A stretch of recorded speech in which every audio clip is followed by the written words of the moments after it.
Good afternoon বন্ধুরা, সবাই কেমন আছো? আশা করি সবাই ভালো এবং সুস্থ আছো। ভগবানের আশীর্বাদে আমিও বেশ ভালো আছি। তো সকাল সকাল রান্না আমার কমপ্লিট হয়ে গেছে, যেহেতু কাজে যাব।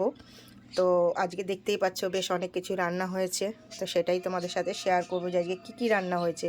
যদিও তোমরা বুঝতেই পারছো এগুলো কী কী, তবু একবার বলে দিই। তো চলো দেখাই। প্রথমে গরম গরম ভাত, এখানে আছে টক ডাল টমেটো দিয়ে, এটা করেছি মাছের তেল পেঁয়াজ দিয়ে। লাল শাক ভাজা, এখানে বাদাম দিয়ে করেছি লাল শাক ভাজা। পেঁয়াজ কলি আলু ভাজা, এখানে আছে কাতলা মাছ ফুলকপি আলু দিয়ে ঝোল, রসা বা ঝোল। তো দেখলে অনেক কিছুই রান্না করেছি। কার কোনটা ফেভারিট খাবার একটু কমেন্ট করে জানিয়ে যেও।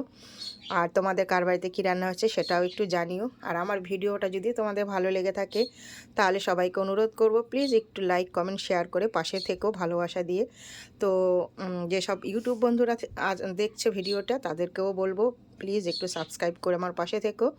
আর ফেসবুক বন্ধুরা আমাকে একটু বন্ধু করে নিও, সবাই সবার পাশে থেকেও ভালোবাসা দিয়ে। তো থ্যাংক ইউ সবাইকে ভিডিওটা দেখার জন্য।